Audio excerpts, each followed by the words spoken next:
बिस्मिल्लाहिर्रहमानिर्रहीम। अस्सलाम वालेकुम डियर स्टूडेंट्स।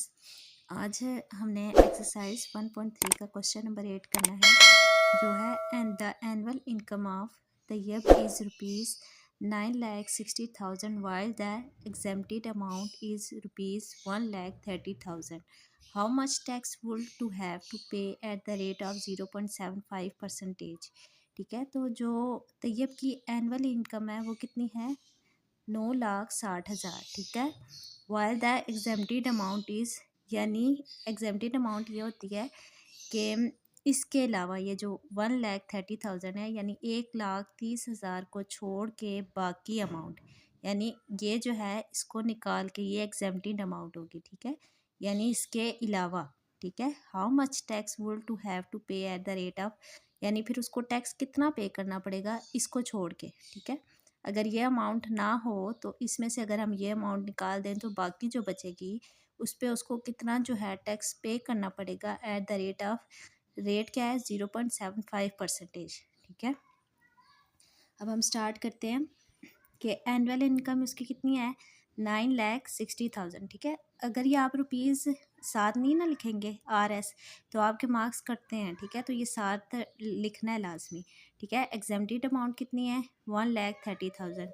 तो रिमेनिंग अमाउंट पहले हमें पता होना चाहिए कि उस पर कितने उसने टैक्स देना है। तो हम 9,60,000 में से माइनस कर देंगे 1,30,000। तो जब हम इसमें से ये माइनस करेंगे तो हमारे पास आ जाएगा रुपीज़ 8,30,000। ठीक है, तो टैक्स एबल अमाउंट अब हमने निकालनी है, तो टैक्सेबल अमाउंट जो रिमेनिंग है उसको लिखेंगे। तो हम इसको मल्टीप्लाई करेंगे 0.75% से। ठीक है, जो हमें गिवन था। ठीक है, तो जब हम यहाँ पे अब देखिए ये मल्टीप्लाई हो रहा है ना, जो परसेंटेज है उसको हम 1/100 लिख सकते हैं, तो हमने 1/100 लिख दिया। अब ये जो 2 ज़ीरो है ये इस 2 ज़ीरो से कट सकते हैं। ठीक है, क्योंकि ये नोमिनेटर में और ये डिनोमिनेटर में, दोनों को हम कैंसिल कर देंगे। ठीक है, फिर पीछे क्या बच गया? 8300 मल्टीप्लाई 0.75। तो हम इनको दोनों को आपस में मल्टीप्लाई करेंगे, या आप कैलकुलेटर पे मल्टीप्लाई कर लें। ठीक है, कैलकुलेटर पे मल्टीप्लाई करके हमारा आंसर आ जाता है रुपीज़ 6,225, यानी 6,225 रुपीज़ जो है वो उसको पे करने पड़ेंगे। क्वेश्चन नंबर 9 है find the compound markup. Compound markup जो है वो हमने फाइंड करना है on rupees 3,75,000 for 1 year eight the rate of 14% compounded annually. ठीक है, तो इसमें देखें आपने कंपाउंड मार्कअप फाइंड करना है। रुपीज़ जो यहाँ पे बताया, यानी अमाउंट आपको दी हुई है ना, तो हम उसको प्रिंसिपल अमाउंट कहेंगे और उसको हम किससे डिनोट करेंगे? P से।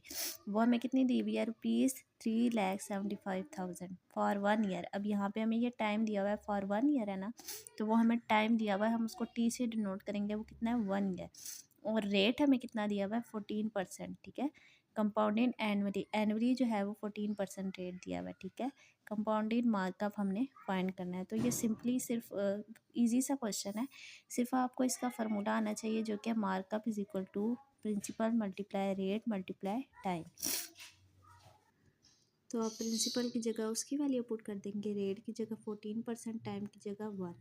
ठीक है, 1 ईयर था ना तो 1 पुट कर देंगे। ठीक है, तो आप इसको ऐसे लिखेंगे, 14% को हम चेंज कर देंगे 1/100 में। तो अब देखें ये भी 2 ज़ीरो कैंसिल हो जाएंगे इससे। ठीक है, तो पीछे बचेगा 3,750 मल्टीप्लाई 14। अब मल्टीप्लाई 1 है तो 14 मल्टीप्लाई 1 14 ही आएगा, तो इसीलिए हमने यहाँ पे 1 नहीं लिखा। इसको इससे मल्टीप्लाई करेंगे तो ये हमारा आंसर आ जाएगा, यानी ये हमारा क्या आ जाएगा? Compound mark. आई होप आपको समझ आई होगी। आज के लिए इतना ही, अल्लाह हाफिज़।